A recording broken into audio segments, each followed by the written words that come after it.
Hey everybody, thanks for tuning into the podcast version of Local Love. Local Love is also a live show every Tuesday, 9 p.m. Pacific time at echoplexmedia.com/live. You can also join our chat room at discord.me/echoplex. Don't forget to follow us on social media for beautiful food and inspiration.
Welcome to Local Love. We do the show live every Tuesday from 9 to 11 p.m. Pacific and beyond into red light. Go to our website, echoplexmedia.com, to find out more about all of our goings on. We're going to get right to it. I have Dan, the proprietor of the Art Boutiki, with me. How you doing, Dan? I'm doing great. How you doing tonight? Pretty good. Pretty good. Thank you for having me on. Oh, you're welcome. You're welcome. So I have the web page up for Art Boutiki here, and I'm going to bring it up on the screen. While that's up on the screen, can you tell just like a 30,000 foot view of what Art Boutiki is and how you came to be the proprietor of such a place? Well, it's a much bigger view than that, I guess. I'm glad I made myself a drink. Cheers. So the basics of it is Art Boutiki is a venue. It's a music venue. It is also a comic book store, and it sprung forth from the roots, my particular roots of owning a comic book store and then publishing comic books. When we were located in another space in downtown, and when the recession in 2008 hit, I dialed back a lot of my operation. Was going to leave the spot, but my landlord at the time made me a really sweet deal to stay because he knew he wasn't going to be able to find another tenant. So I stayed, but then I ended up with all this extra space, and I was letting like basically high school bands and my friends come in and play, and then we put on a show, or I let someone put on a show, and then the next thing I know, people are calling me and saying like, how do I book a show at your spot, which didn't even have a name at the time. And so at that same moment, we were fixing up the front to be an art gallery so we could be part of the art walk. And I made up the name Art Boutiki, and so I decided, well, we're just going to make live music part of this whole deal. So it was an art gallery, it was a comic book store, it was a comic book publishing company, it was sort of a venue, an all ages venue. So it all just sprung forth. It wasn't like any part of any grand plan. It wasn't until we got kicked out of that building because they tore it down. I thought there was going to be a more fun story than that. Nope, they tore it down. Was that your fault? It was not my fault. When I moved in, I spent 13 years total, only 2.5 were we doing live music. But I spent 13 years total in that space. And when I moved in, the guy told me, he gave me a 5-year lease. He was like, but I'm not going to give you an option to extend. We'll extend year by year because eventually we want to tear this down and build an office building. I'm like, yeah, right. So whatever. But he came to me one day and was like, yep, it's happening. You got to go. I'm like, well, there you have it. So, and then we found the space that we were in Ray Street now, and I wasn't even going to continue doing live music. And I found that space. And I'm like, this could be a pretty awesome space if we fix it up right. So let's see what happens if we do it on purpose. So that's kind of the sort of the entire view of the whole thing. Yeah, I didn't know the story. I've only know you by face and to give you money for a beer in the past. So, and yep, you guys stock great beer there. By the way, I hate it when I go to a place and the beer sucks. So I saw the fridge. I was like, yes, this is my spot. I played Sweet HayaH because I think the first time I went to your spot was one of their shows at Art Boutiki, the one on race. I don't remember what the theme of the show is. I think maybe Periscope played with them, and I was just like super impressed. Like the first thing I noticed when I went in there is that someone in there is like me because the sound in there is fucking pristine. Yeah, that's sort of our thing. There's a lot that goes into trying to do something like this, and you mentioned the beer, right? So we had to work against the disadvantages that we have. So we weren't going to be a full bar. We weren't going to be a bar. We're not going to be open till 2 a.m. It's not a night spot. It's not downtown. We can have beer, but because of the sort of requirements for putting beer on tap, very complicated and expensive. So we only have bottled and canned beer. But my decision basically is like for the beer, then we've got to have a really good selection, and it's got to be local or at least Northern California beer for the most part. And you can still buy Coors Light if that's what floats your boat. Or I mean, if you grab a banger at another bar that's from Colorado and it's available, you might pick that up too, right? Right, exactly, right. So, and with the quality of the sound, again, we had not a lot of advantages in terms of like people needed to have a reason to come other than just coming hanging out and drinking because they can do that anywhere. And or what have you. And so everybody that works in the spot, led by my son, who's sort of the lead sound man, we took it upon ourselves, like, this place needs to sound great, because we want to be able to program a wide variety of music. It's not just throwing a lot of people in there and turning it all up to 11 to a group of people that don't care. People who come to our spot, they don't even know how much they appreciate the quality of the sound there until they've been in it. And then it's like yourself, it's like, oh man, this is good. I had one performer's father come to me after her show and said, I've never been able to hear her sing. Like, I've heard her sing, but I've never been able to hear her. And it's because the guys behind the board and the way the whole room is set up, and they invested a ton of money in insulating the place and making sure it was as dead as it could be, so that we could control the sound and it wasn't just all echo and stuff slamming off of hard surfaces and stuff like that. So a lot went into it, because that's the product, is what's on that stage. So it's got to be good. So you mentioned some of the challenges with, it seems like you have a commitment to being an all ages venue, and maybe we'll start there. I know that doing any kind of business where you serve food and alcohol is a huge pain in the ass in general, because I have a few friends who are restaurateurs, Mm-hmm. and I've definitely heard it from them about how tough a business it is. But then you add like the element of music or entertainment and all ages, and like what were like some unexpected challenges you faced doing that? Maybe with the city of San Jose, with entities that you had to deal with as a function of doing your business. Well, I found it very easy in a lot of ways. It's like, there are a lot. When you set yourself up to do a certain thing a certain way, right? It's like, if you're going to be a place and you're going to go in and say, I'm going to be open till 2 a.m. and serve hard liquor, then people are going to come in and scrutinize what you're doing, and you're going to get visited a lot by, undercover of every various law enforcement, including the ABC, which people don't realize that alcohol beverage control officers are indeed legal law enforcement. So, but you say like, hey, this is going to be an all ages spot. We're selling food. We're selling beer and wine. There's no hard liquor. We're not open till 2. We're open till 10, 11 at the latest. When we kill the loud stuff.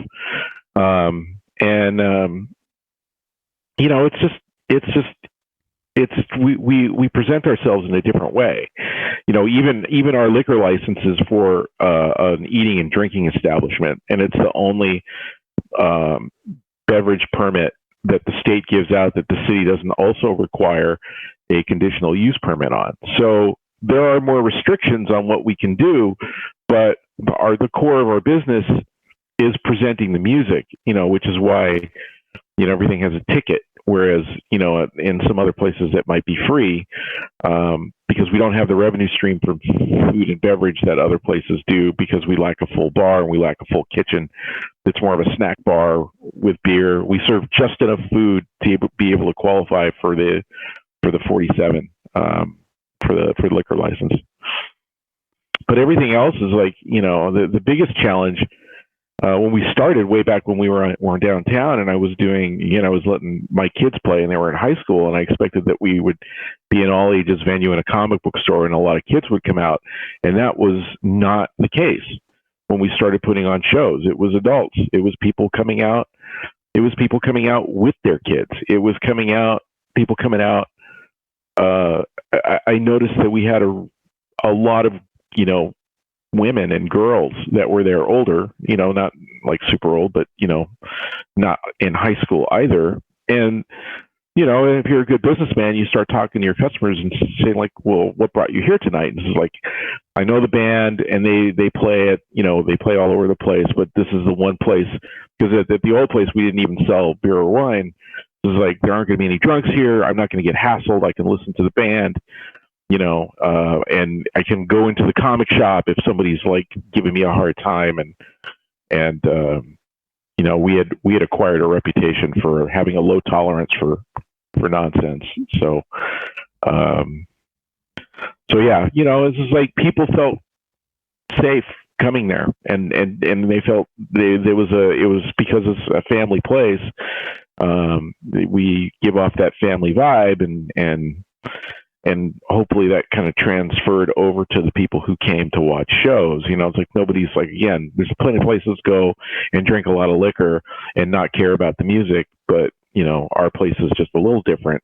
And but I was not prepared for that. I really thought we were going to be. I mean, we started going when Nickel City was like sort of one of the big spots in town for all ages music, and I thought it was going to be like that, and it really wasn't. Because the kids want to sneak in booze and smoke weed inside the venue, and we wouldn't put up with that either. I drink booze and smoke the weed in the venue, but that's not allowed by any other standard.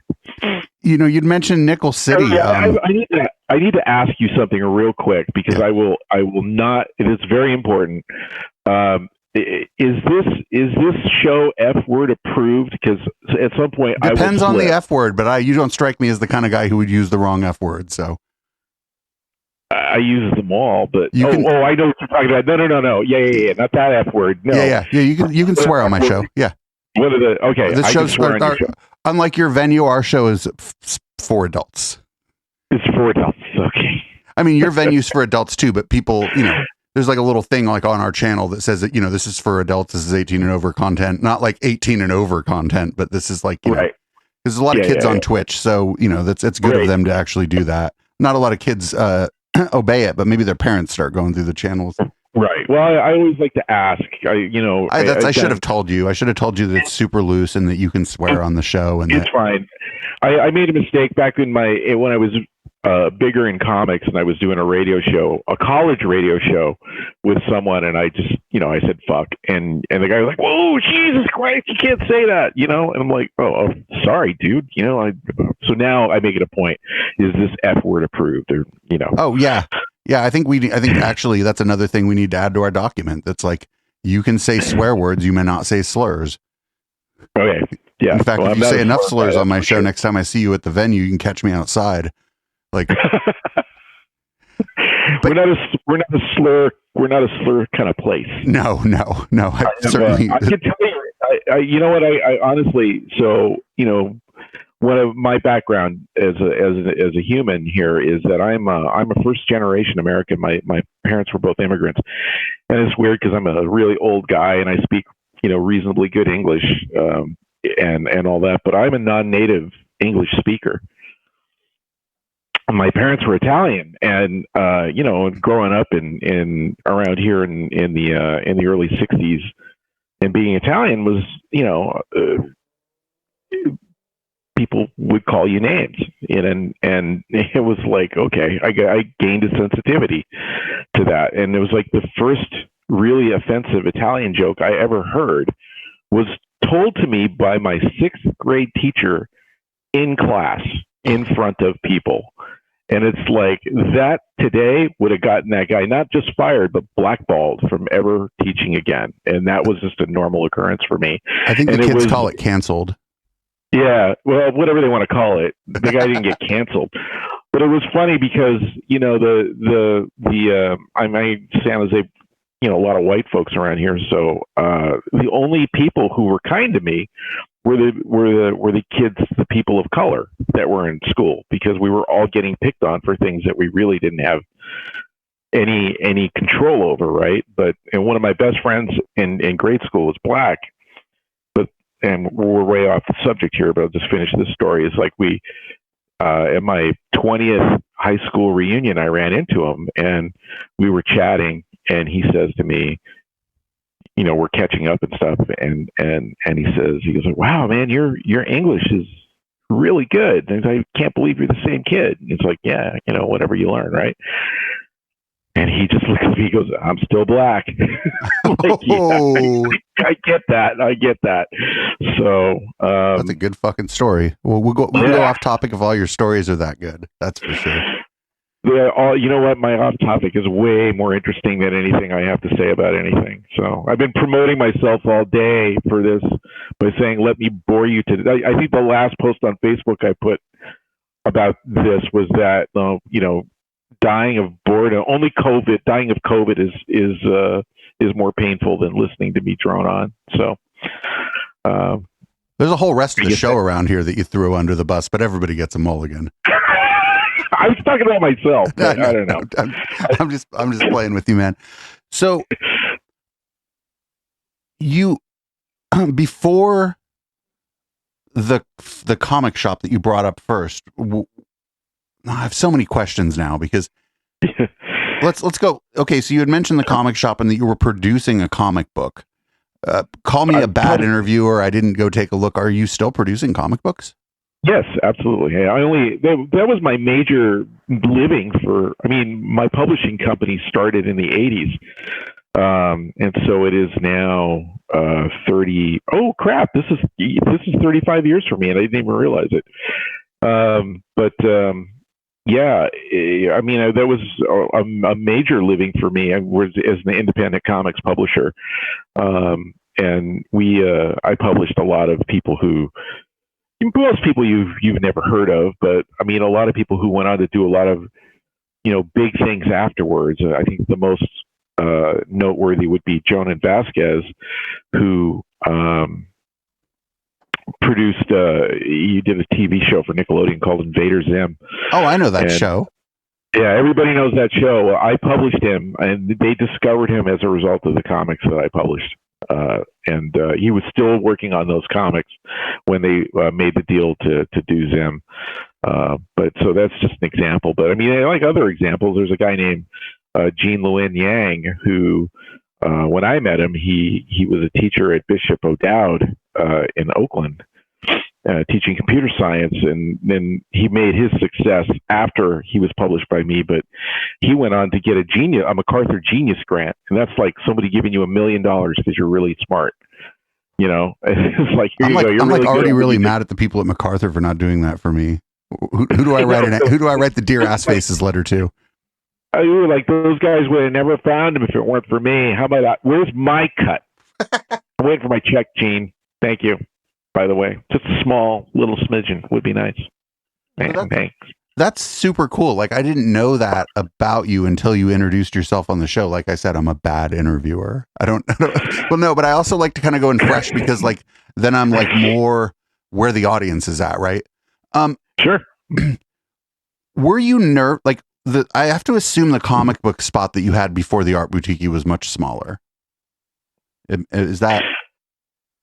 Yeah, I mean, I started. My first comic book store, which goes back to 1978, was basically the size of a living room. Actually might have been my living room. I don't know, but and then my dad owned a TV store on Bascom Avenue, and I took over a little part of it and ran a comic shop there.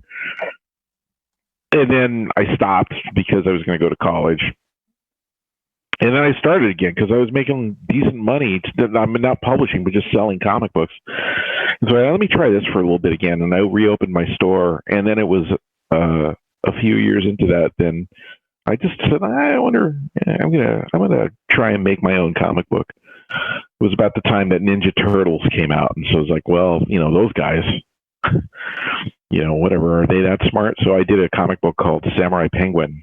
And it still stands to this day as being one of the single best-selling comics I've ever done. Of course, nobody remembers it or cares. But is there I know I'm interrupting you, but is this stuff like available on the web, or is there a place somebody could go look at some of your old work? No, some of it. I mean, so the thing that I kind of learned. Or that I leaned to in the beginning, and I still stand by it, is that I felt, that creators should own their own work. Most companies would come in and own a piece of it, a portion of it, or all of it, in exchange for whatever it is that you got, or like own the rights in perpetuity to that work, that you did for them. And then you could go on and do other things, but they'd still own your work. But I felt like creator ownership should be just that. You should own your work. You should own it all the time. As a result of that, I actually don't have the rights to most of the stuff I've ever published anymore. Only Johnny the Homicidal Maniac, which is Jonan Vasquez's work, and he's kept his catalog with me. And not because he couldn't make more money. You're not. I don't even follow comics, and I know what the fuck Johnny the Homicidal Maniac is. That was like a person you were working with. That's the guy that created Invader Zim. That's Jonas Vasquez. Wow. There you go. Look at that. I stunned you. Well, no, I'm just not like deep in this culture. I've known people who are into comic books and stuff like you. If you're like, I'm a different kind of nerd. I'm like an audio nerd. I'm a DJ. I like Linux and like free software, and you end up walking in the same circles as a lot of people who like comic books and Star Trek if you end up like in that space, right? Yep. So, but what I was going to ask is, when you moved into the space you're in now on Race, it's a big space, and it seems like in addition to the space being a lot of square feet, it seems like also I have to imagine you made a significant investment when you moved in there to making the space what it is now. And I'm just wondering, like, were you nervous? Were you afraid? Were you worried?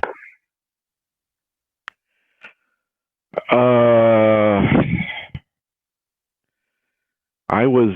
I felt reasonably confident that it would be worth it, and I really felt that we could fill a need that San Jose had for a reasonably high quality experience for music. I may have overestimated that. I don't regret the money that I invested in the place. It was a lot. I mean, I put insulation in every square inch of that place, not just the ceiling, but the walls, just to make sure that we had, that we didn't have this really live, harsh sounding room, and a lot of the other investments, they have come over time, but one of the biggest thing was the electricity, because we got in there and there was electricity coming into the building, but it wasn't spread out very evenly. It was all towards the back where there were some offices. So we had to bring electricity out to the front and make it to code and all that. So that was very expensive. Putting in new lights, knocking down some walls, and it was a lot of money. It was probably not worth the investment. It's been 8 years now, 9 almost, and I can't honestly say that. Like I said, I don't have any regrets, but I can't honestly say that it was worth the money that went into it. And on top of that, we've continued to morph it over time. If you walked in, if the only time you'd ever walked into Art Boutiki was our first show on Ray Street, and you walked in today and you knew what you were looking at, you would realize that it's not even remotely the same place in terms of the gear that's there, the sound that's there. Everything, has gone through major improvements. 3 years ago, we did another, I don't know, it was like $15,000 or $20,000 investment in the sound. We got a digital PreSonus 32 channel mixer. Our previous was 24, and it was still on analog board. These Spanish speakers that we flew from a truss and all that, all the stuff that just comes from having people around you that said, like, it would really be good if we did this. And so we just did it. And it's just a little hard because, we've maybe put a little bit more money into the quality of the sound, and people like you appreciate it, but I think some people don't always really appreciate what the effort was that went into it. Well, anybody who's been gigging for a long time is going to show up there and really appreciate it, Yeah. Like, I don't know, like, my experience is just plugging a left and a right into something and hoping the speakers aren't blown. But when I show up somewhere and there's a nice fucking sound system, I'm like, oh shit, there's a nice fucking sound system here. Well, it goes beyond that. I mean, like I said, everyone that runs sound at Art Boutiki is a musician, has been a musician. They know when they've been on a stage, they know what they want, and they know what that person on stage needs, And the biggest thing that we get, because the guy on stage, they don't know what it sounds like to the audience. All they know is like, wow, I can hear myself. maybe for the first time ever, I can truly hear myself. Well, I mean, ideally what you want on stage is like a mirror of the experience of the audience, as close to that as you can possibly fucking get, right? Like, it's super important. It is important. I think it's important because if the musicians can't hear themselves, they can't play. And it's like in some cases it really isn't that big of a deal. But in other cases, you bring in, like you talk about when we bring in, sort of higher end jazz guys, you bring in a group, say like the Bad Plus that we had a few years back, or a Knee Body, and these are people that play really big venues, and we're getting them because we're lucky. And they get up there and, you go like a 3-band rock show, we're basically putting maybe 10 minutes into each band's sound check because we got to get them on stage and get them off. But a band like the Bad Plus that comes in, or anybody that's going to be on the stage and it's the only act, their sound check, I mean, they'll be written into the writer, 90-minute sound check, It's like, we'll get through it quicker because our guys know what they're doing, and the guys on stage aren't constantly asking for, please change this and please change that, or how do we do this? It's like, everybody knows how our stuff works. Everybody knows how to put the best sound quality back up onto that stage so that when musicians are playing, they don't have to worry about hearing themselves. They can play and they know what they sound like and they know what that sound that's going out through the mains is going to be good. Well, fuck yeah. I'm real glad you're doing it over there. And I'm glad that like the attention to detail has been paid. Yeah. What I want to do right here, if it's okay with you, I'd like to get myself another drink, go to the bathroom. We're going to rock a jam while we do that. If you need to take a break too, and then we'll come back and talk about, what it's been like owning and running a venue under COVID. All right, sure. It sounds great. I'm almost out of rum, so yeah, I'll go get myself another drink and I'll come right back. I have expert. Well, yeah, we'll have a little bit of time. I think I'm going to play a Socorra track. She did a performance at your venue before she took off and left for Austin. She did. It's funny because Socorra, she played a live stream. Or online concerts, as we prefer to say. She played one of our online shows before she left for Austin, but then she ironically was one of the last live shows with an audience. She played that week right before shutdown came around, and people were just like, COVID wasn't really even a word. It was all coronavirus, it's like whatever. And it was all in China. It was a Chinese thing, it was not coming here. So a week later it was here. So, but yeah, she double-edged sword there, both a online show and a live show, that were significant for us. Fantastic. This is the first song we ever got from her and the first original we ever heard from her way back when we heard her play at Sofa. This is Imagination by Socorra, and we'll be back in a couple of minutes with fresh drinks and maybe fresh brains. All right.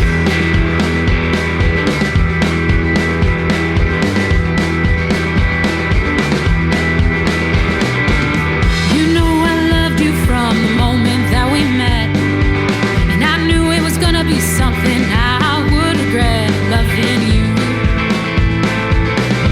What a silly thing to do. I believed in all the little lies that you told me.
Don't say it isn't true, I know that it was you.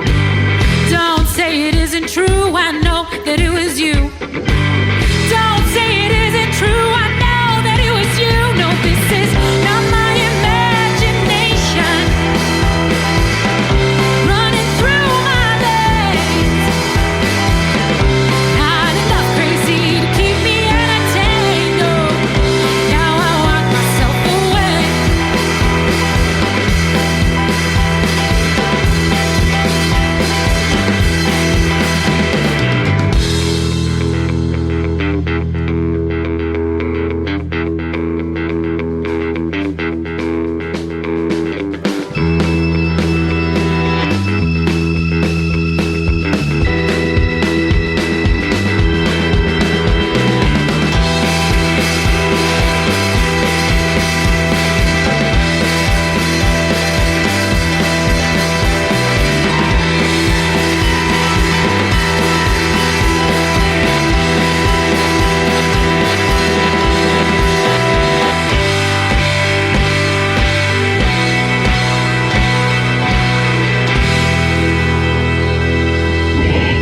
That was Imagination by Socorra, and we're back here with Dan from Art Boutiki. How's it going? What'd you get to drink? What's your drink? Oh, tonight I'm having this. It's a Morgan Territory Brewery Solo Rider. It's a red ale. Oh, well, hold on. Which camera? Oh, you're on that camera. It's kind of red and dark in here. You can't really see. It's pretty good. Yeah, you get this whole Johnny Fever vibe going on there. Actually, that would be Venus Flytrap, actually, from WKRP, did on the old TV show and at the radio station. Venus Flytrap did his show. It was, and the room was bathed in red. We did it because it's like the red light, like the red light district. We felt a little sexy. There you go. Oh, because we can't. I haven't sworn yet, so I would say, fucking cool. That's good. That's good. There you have it. So I wanted to kind of get into what it's like trying to run a venue when no one can come to the venue. Well, I mean, we're not really running a venue, I guess. I don't know what we're doing. It was weird. It's weird. It's beyond weird. It's painful. I mean, we were just talking about all the money that was invested in the place, right? And to make the onstage and the in-house experience stellar, and I get to walk in every day for now over a year and look up and see none of it being used as it was intended to be used. But I mean, I always try to remain, it's like, okay, things in my life has always been an evolution of something, or evolved from something else. It's like the whole comic book thing. My publishing comics, my reading comics, it stems from the fact that if it weren't for comic books, I wouldn't be able to read, because when I was a very small child, and I was failing because I had two immigrant parents who barely spoke English themselves, and they can't help me. And so my teacher in first grade says, just give him anything, he'll read anything. So it was all Peanuts books and comic books, and it got me reading at a level beyond, when I was in second grade or in third grade, I was reading at a sixth grade level. So just because of comics. So everything is an evolution of that. And so we tried for a while to do the whole takeout food, and because the ABC loosened up their laws and you could sell beer to go and stuff like that. But and people at first were very, very generous in buying that stuff, but that tailed off pretty quickly, because let's face it, you're not coming to Art Boutiki for the food. And $6 for tater tots and $8 for beer, it's just not going to fly. But I knew from once we were kind of a month into the whole thing that I wanted to start a streaming show, and that I wanted the venue to exist in the virtual world for however long it took, because I wanted to keep our name out in front of people. I wanted to give musicians a feeling of hope that they had a place to play, even if there wasn't necessarily much money in it. I wanted to give people who were our supporters, just a reminder that, hey, we're still doing this. This is the whole point of doing this music thing, was to present this music to people, and we're still accomplishing our mission. And it took us a while, because much in that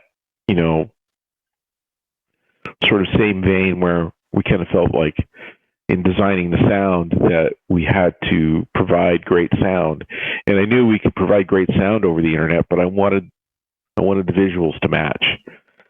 And so I pointed at everybody in the room, all the folks that work on the sound part. This is like, you're all going to become experts. We're all going to become experts at this. And it took us a while, because we didn't want to just go out there. We didn't want to be one of those places that was rolling up stuff on their iPhones and saying, like, look at our live stream. We wanted it to be an actual program that looked good, sounded good, and made the venue look good, and made the artists look good. And made it something that people like. Why would you come here and then split your money with us when you could just do it from your couch and keep it all? Maybe because you have some sense of loyalty to Art Boutiki, and that's great too. A few people did that, especially early on, because they had no idea.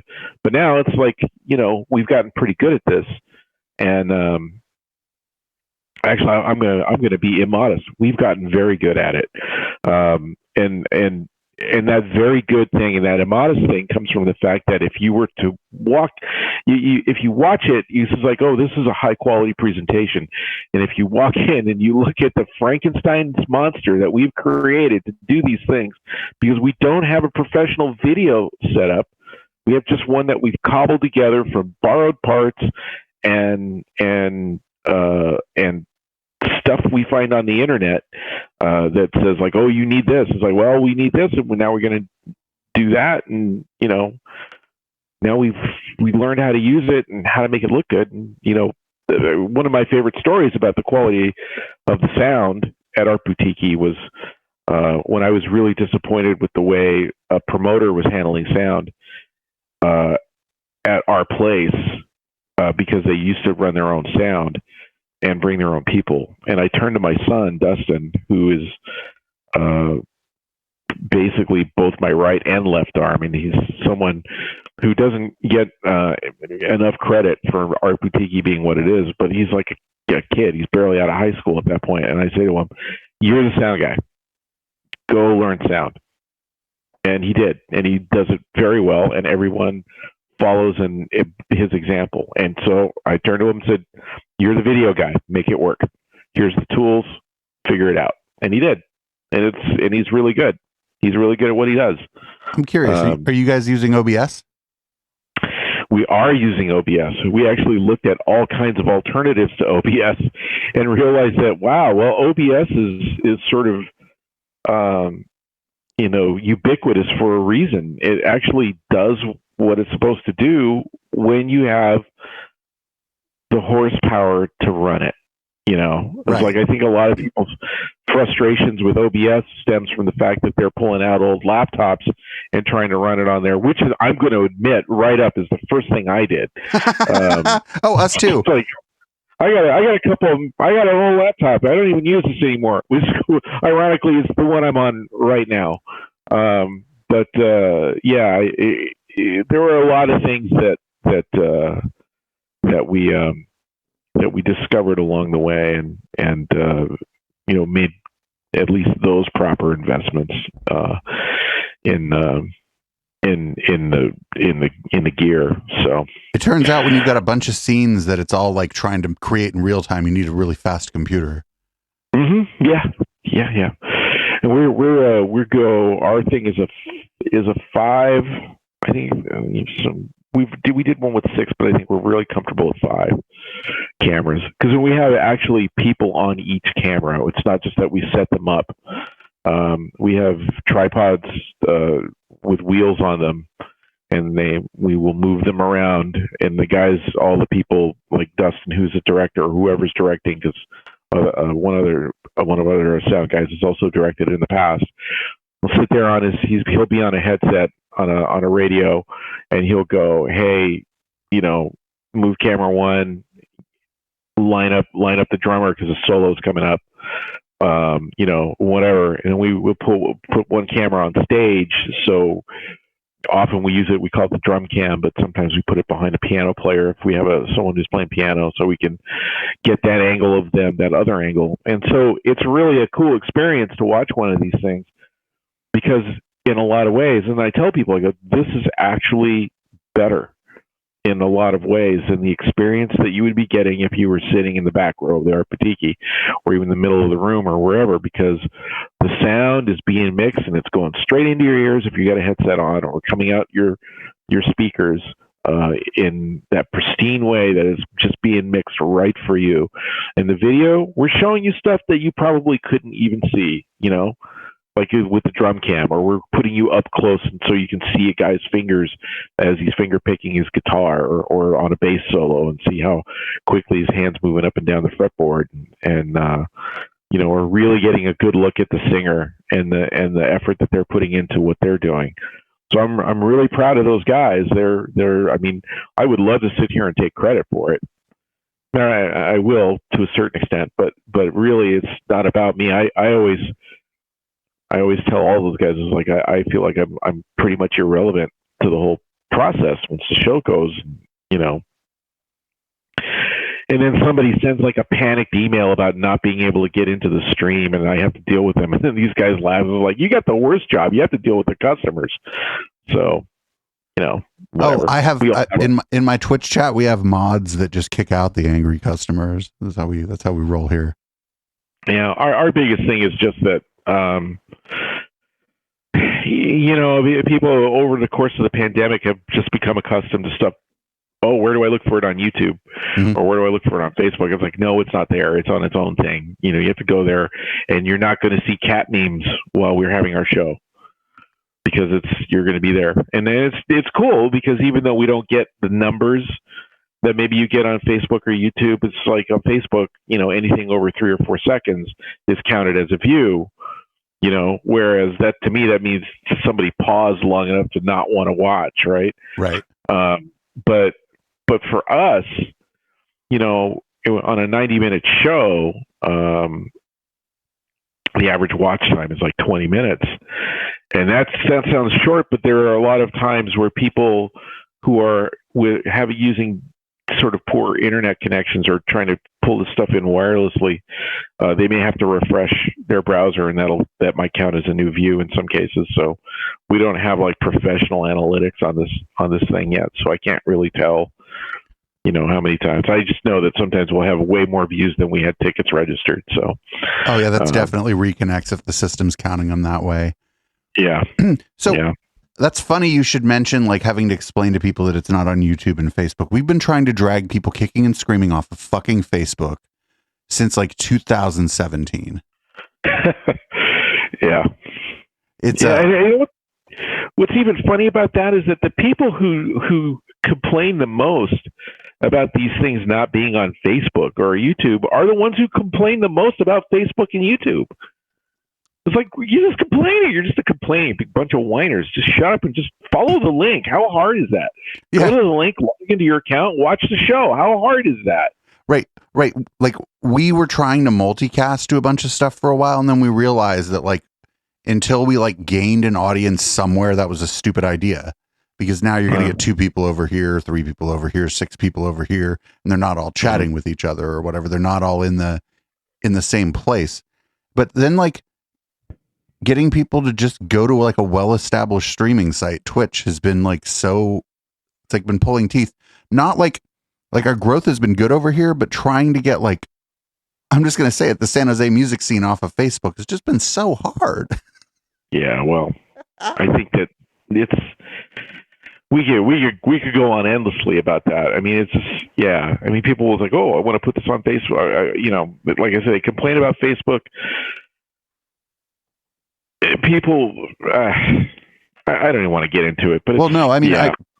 I want to be where the fans are, right? But the flip side of that is like we have this whole other thing that we built over here, so we're just going to be where they are actually because they're going to show up for our stream, no matter what we do, right? Right. Well, for me, it's like a case of with what we've set up. We're on with a ticketing company called Passage, who has been an amazing partner to us. And if anybody's considering doing any kind of live streaming or live streaming, or they're a ticketing company, so they could do your ticketing as well as live streaming and the whole bit. They've really worked hard at the start of COVID to develop a system that was accessible and relatively easy to work with. Great people. I highly recommend them if you're thinking of doing a live streamed event. Even if you're just going to do one, just hook up with these guys. They're really good. But end of commercial. That's funny though, because me and the media wench, my usual co-host for this, she's got her girls this week. Her girls are like too cute. I wouldn't stream instead of hanging out with her girls either. But we talked about that at like the very beginning. She had actually asked me, she's like, what if we could set this up for people and like make a little money doing it or whatever? And I was like, I thought like the whole thing was going to be gone in 3 months. And so we didn't do it, Yeah. Well, I mean, the thing about it is that, like, again, why it's on Passage, why isn't it on Facebook? Why does it matter to us? Is with Passage, we have an ability. First of all, if I wanted to sell tickets to a show, I could. Socorra's farewell show was a ticketed event. We were charging the same amount that we would have charged for her live show, and we still got 100 people out for it, so which was maybe less than we would have gotten, but for her, if we would have sold out our Boutiki for farewell show for her, we would have packed everybody. Oh my god, I love her. Everybody loves her. Yeah. I would not even tell you how many people I've stuck into Art Boutiki just because I won't turn people away as long as there's an inch to stand in. But that's not the point. The point is that there's no way of knowing how many people bought a ticket and then have 4 or 5 people watching. So we don't know what the attendance was. But we have monetization tools. I have the ability to collect donations on the spot while people are watching the show. Without having to leave the show, which is right. Instead of going to a separate link, I can sell you merch while you're watching the show because there's a virtual merch table in the thing, and people can talk about it, point at it, say, push that button and buy a t-shirt or buy a CD or buy whatever stuff that you can't really do on Facebook or YouTube. Certainly not. Twitch is pretty good about all that stuff. That would have, if you wouldn't have gone private, I think you guys would have ended up on Twitch because you could have set things up for subs only, so only some people subscribe to your channel can watch. You could figure you would have ended up here, but it sounds like what you ended up doing worked out really well for you. What I want to ask, like before we get kind of to the end of the cutout interview part here, sure, is streaming the shows going to be something you're going to be doing going forward, like for all of your shows, for some of your shows, or do you think you'll end up abandoning it because it's a pretty big responsibility on top of all the other things that go with the venue? We will not abandon it. That is for sure. I mean, if y'all need help, I'm cheap, and you can pay me in beer. Okay, that check your email later. No. No, definitely we're not abandoning streaming. We put too much work into it. We put too much money into it. And to be honest with you, and this may disappoint a lot of people, if they hear it on a personal level, I actually like it better than I don't like it better than actually having people in the place. Obviously, we want people in the place, but it is not. I think about it. I think about the nights where we've had 3 or 4 or sometimes even 5 bands, and how exhausting that is. And in a night, and just keep switching people out, and things go wrong, or whatever. Or I've had to we don't sell hard liquor at our Boutiki, but there is a business right across the street from us that does, and people will go over there and get liquored up and then come back to our place, and then I have to deal with them because it's like, no, you can't be in here when you're that drunk. I'm sorry. And I don't miss dealing with that. I don't miss dealing with backed up toilets. I mean, that just happens, but I don't miss dealing with unruly people, and I don't miss certain aspects of running the live show. I do like it when people are there. I do like it when people are buying beer. I do like it when people are having a good time, because in essence, entertaining people and providing people with a platform to do their art from, that's very gratifying. It's very satisfying to me. What we've managed to do with live streaming is to really curate it. Like I was mentioning before, we can take 30 minutes and do a sound check, and then not have to set up a drum kit, and it doesn't have to move, ever during the night. Or we've got everybody dialed in, and they go up there and they're performing, and they're producing something special. I feel, at least. So I think that what we're going to continue to do, I haven't really sat down and thought about it. I probably should have. I kind of saw this, COVID thing kind of dragging out further than it looks like it's going to drag out. Fingers crossed. Yeah, but there's a lot of talk about April 15th, and you can have indoor events again. But when you drill down into it, it's like it basically the county gets to decide, and we in Santa Clara County, we're living in one of the most restrictive counties in the country. It's the first county that put out a shelter in place. It's a county that is very, very fine happy. They have issued, I think in their article I was reading, almost $5 million worth of fines to businesses since the start of COVID. And, I know for a fact, having been talked to by the folks from the county that come around and look at what we're doing, that if you're getting fined, that means you've made a bunch of mistakes and you haven't fixed them, So it's not like I have that much sympathy, but... Or the mistake was egregious, right? The thing they saw when they walked in was like egregious, like an egregious mistake. Oh yeah, I mean, if somebody walked in and we have a live stream schedule, and I had people packed in there shoulder to shoulder, and nobody was wearing a mask, yeah, you just like, that's good. The thing about it is that to me, there's no profit in doing that, because you get caught doing that, and you could lose your business license, you could lose your liquor license, you could lose your environmental health permits, you could lose everything. For what? I mean, I get it, because I'm losing money right and left, right? Don't worry, you're in the big time now. You've been on Local Love. Well, I mean, so the point is, I've been waiting my whole life for this.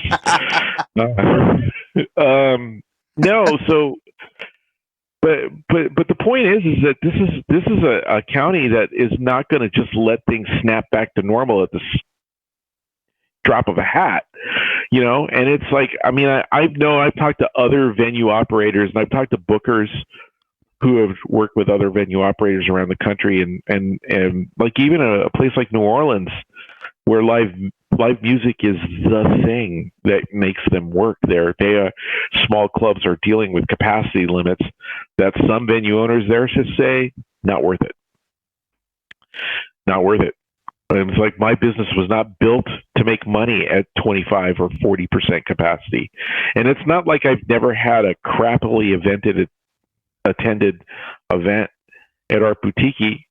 Everybody has shitty shows. Everybody does. But you don't plan on that. It just happens. It's like, whoa, 10 people came out tonight. You guys suck, or something. Or I suck. I have no idea. Or the Super Bowl was on, or what have you. I mean, that shit happens.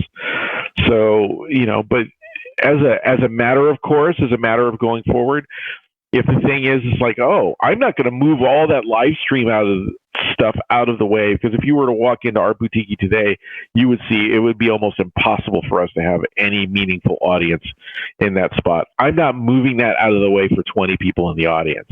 Right. That doesn't make any sense, And so, when you can open up for real, there's a financial incentive to properly wire everything and get everything set up, because it's time to go. Right. And we'll have a little bit of time. Honestly, I'm not I'm one of those kind of negative Nancy's. I don't feel we're anywhere close to out of the woods on this thing yet. And one of the things that where I take kind of a pragmatic view, and I think a lot of people don't really get. But one of the things that the reason that the bar and the indoor music thing is being looked at in the way it is that early on in the pandemic in the state of New York, the CDC basically pointed to 3 clubs that had club shows, right? And they were super spreader events. This is, of course, before anybody knew what was going on. And it's like, but we could contact trace back to those clubs and say one guy, and it's like the Stand, one guy coughing in the back of the theater infected everybody. And then it spread like wildfire through a town where everybody's packed on top of everybody. And so that's a different complication. But even just recently, it's February, a couple of months ago, there was a bar opening, I think it was in Illinois, where they had, I can't remember what the total attendance was, but I don't even know if it was in Illinois, so I don't quote me on that. But there was a bar opening, and it was somewhere in the Midwest, and it was a grand opening, and they had a bunch of people in there, and they were not really socially distant, and some people refused to wear masks, and so it became a spreader event of its own that was directly tied to the closure of a school with 600 people, right? So this thing is still very much with us. You know, we got people who don't want to get vaccinated. We've got people who don't want to wear masks. I don't want to. We do the whole other rest of our content about those people. Yeah. Yeah. Well, it's just sort of like, one of the things I read about the thing, like, again, everyone's talking about, April 15th, you can do indoor events. It's like, well, one of the things about the indoor events is that you can go to 50% capacity if everyone has a negative COVID test or has been vaccinated. Who's going to do that? Who's going to be the one at the door and say, show me your negative COVID test? I'm not going to do that. The place is too small. It's like, for what? So I could put 40 people in there and lose that much money? And then what? It doesn't make any sense. So going back to your original question, live streaming is going to be a thing for us for a while. One of the things that I was kind of tossing around, and nobody else is really in the art boutiques really had an opportunity to chime in on what they think. But one of the things that I would like to do is to kind of go into a supper club type of thing where we're going to have one band play, one band, not 3, not 4, not 5, but one band is going to play, and you can come in and be like at the Kumbwa in Santa Cruz, where they have one band play. They might do 2 shows in the night or whatever, but people come in and we're going to have a dinner service. If you want to eat, fine. Otherwise, show up when the doors open. And then that's the way we'll do things. And it might be more expensive, but I don't have an answer, going forward, other than to know that we put too much money and too much time and put out too good of a product to step away from the online thing. Yeah, I am. My best case scenario hope for myself in all this is that July or August bike party happens in some way, and I get to go out there with a fucking mask on and play at that fucking Monopoly board on Discovery Meadow, and just rock the Renegade Urban Dance floor. And that's like the best case scenario. I don't see like indoor packed venues till like the first of 2022. Well, yeah, and actually, I got an email the other day from a booking company that I work with on the regular, and that's a very, I would say, has sent us a fair amount of decent sized jazz shows, and they book a lot of people who are known in that world, and the guys, he says, like, well, what's your prospect for surviving? Because I have a lot of stuff that we'd like to be able to send you.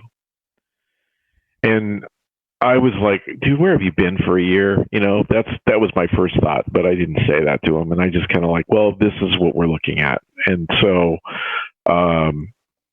he just emailed me back here a couple hours before this started. I saw his email. It was very kind. He's like, even professional bookers are not looking at any time in 2021 to send people out on tour, because going into a limited capacity situation doesn't make any sense to them. Right? I mean, I even told him, I go like, hey, I would be happy to consider anything you sent to me, but if anything involves a guarantee, you're not going to get it. You're just not going to get it. And it's like, I hate this to say, from this point going forward, everybody's a ticket split, because some people, they need a guarantee. And I get that we do on occasion pay guarantees to performers when I know what the outcome will be, or can predict what the outcome will be. It's just like, we get a band through that's capable of selling out, 150 seats at $40 a ticket. I can easily guarantee them $2,000, and it sounds like a lot, but it really isn't,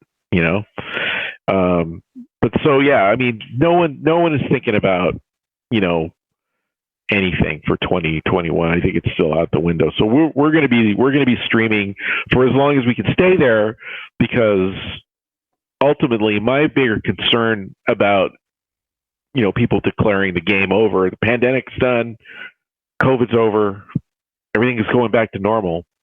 Do you know what going back to normal means? I'm going to have to fork out a lot of money that I owe my landlord. Nope. I'd have to fork out a lot of money that I owe PG&E, and that will, the end of the pandemic is a bigger threat to me as a business person than the start of it was. Right?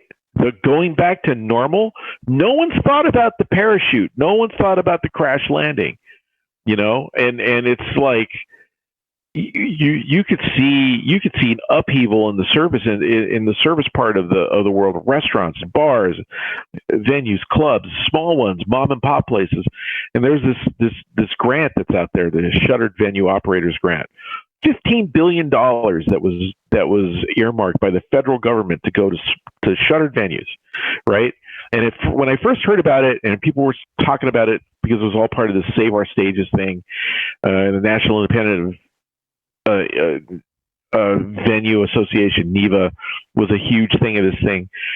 As they started legislating this thing through Congress and stuff like that, they started expanding upon, and that's one of the reasons why the money got so big, because it's like, it's not just about venues, it's not just about community theater, it's not just about that kind of thing. Now we're talking about zoos, we're talking about movie theaters, we're talking about producers, like all this whole thing has gotten huge, because now it's like, when they say that the cap that you can get is $10 million, that's a lot of money, right?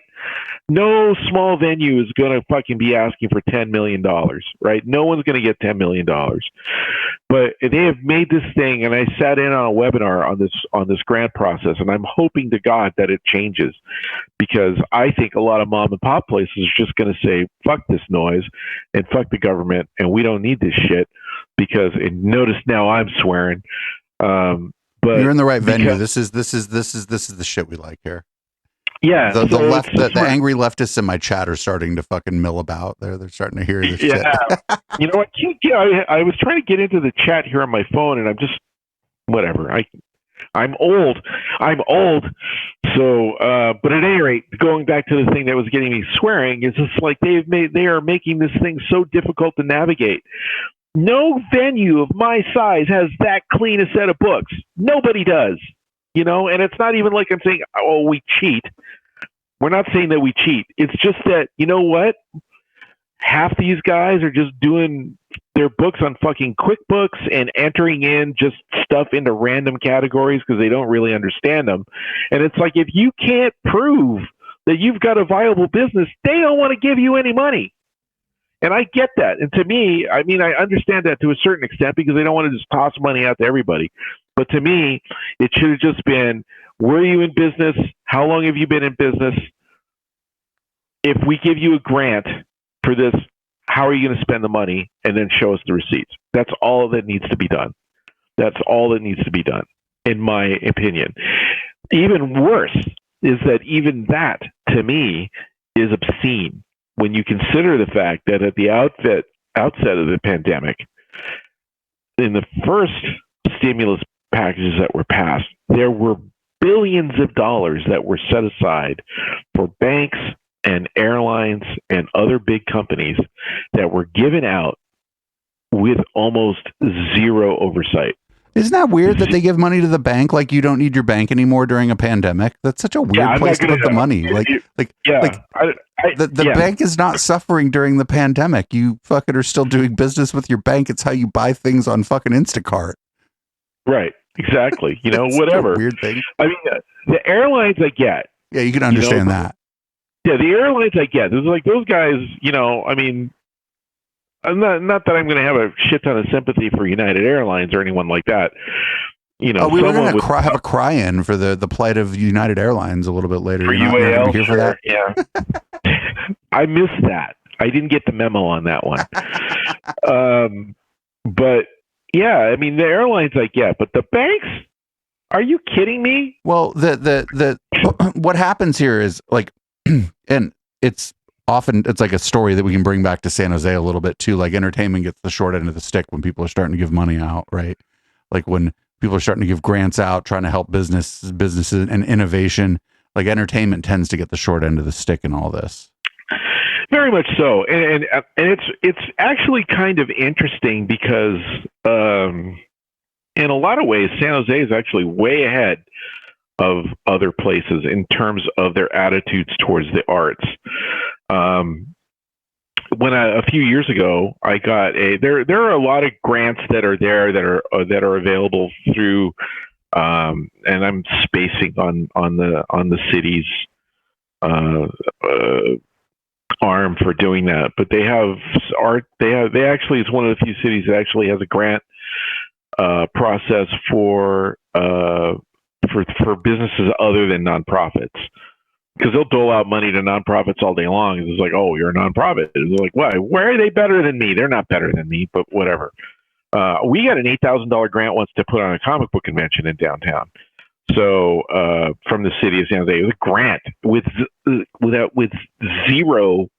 almost zero oversight. Just all I had to show was like, what was your overall budget for the event? Oh, and that's $8,000 went for that, and that was the end of it. You know. Did you throw a comic book convention? Yeah, I called the Alternative Press Expo. It actually is one that I threw years ago that I took back from Comic-Con, or they gave back because they just didn't want it anymore. But yeah, and I put it on, and it was in downtown, and probably I should have put it on in a high school gym, would have been better.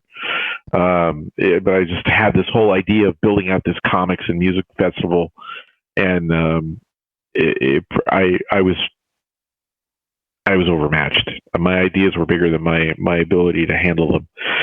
I've been there. The other thing that's really interesting about the city of San Jose is that actually they have almost zero, permitting process for live music in terms of a business holding live music. Now, the things that they're looking at is like, are you selling liquor? Are you open till past midnight? And those are the things that trigger them, and they want to make sure that you're running a decent business. But it's like when I moved from downtown to Ray Street, and I went to the planning department, and I said, tell me, before I even signed the lease, I go, you're going to have to tell me what the permitting process is for me to have live music. And she's like, are you going to be open past midnight? She asked me basically 4 questions. Are you going to be open past midnight? No. Is your capacity over 200? No. And, I was not lying. It's not that we haven't had more than 200 people in there, but no, official capacity of that place is actually pretty small. And, you're going to serve food. What's your liquor license? I was like, you're small potatoes. We just doesn't really, we want the bands in the corner. We want places to have live. We want the place to be vibrant, because at the time, 8 years ago, you had Twitter picking up stakes and moving to San Francisco instead of coming to San Jose. You had this tremendous drain of tech companies that were leaving the area, and one of the reasons they were leaving, Huh? To go to Soma in Soma in San Francisco, the South Market area. Right. And one of the reasons they're leaving is because the employees say, we want to go somewhere where there's something to do. If I'm going to live here, you know, I want to be able to go out at night. I want to go see a band. I want to have, you know, they want coffee shops. They want museums. They want art galleries. They want this and they want that. You know, it's like now everybody's staying the fuck home. And it's like suddenly all these people that wanted to go out every night never want to leave the house. So, you know, that's a whole different thing. So Dan, I'm not even thinking about getting rid of you, but I want to fucking play another tune and invite the rest of the panel on to talk to you, ask you some questions if that's okay. I think we'll get Juan Maserati from the Rebels Camp and John Renna probably up in here, maybe even the Media Wench. Okay. Cool. Yeah. So I know Periscope is playing at your spot in a week, like next week, because I know they're our guest next week. Not next week. I think they're playing the week after. Oh. Hang on a second. I could look. Yeah, what's the date on that? We could promote that show for our friends. Let me find out, and I will. Hang on a second. I'm glad I had this here. Sheets.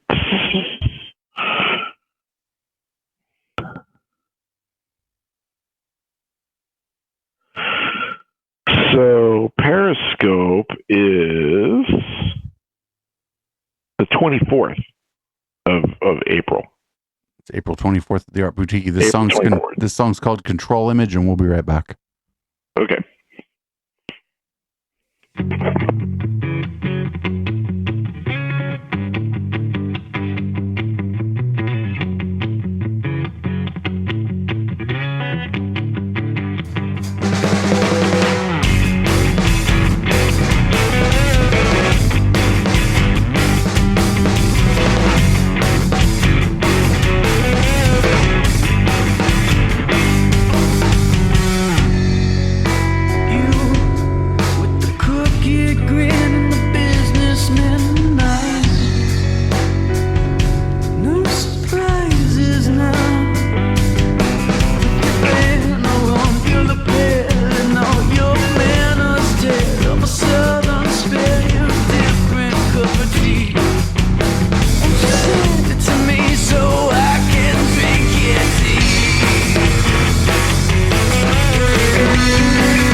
the suits and ties, pay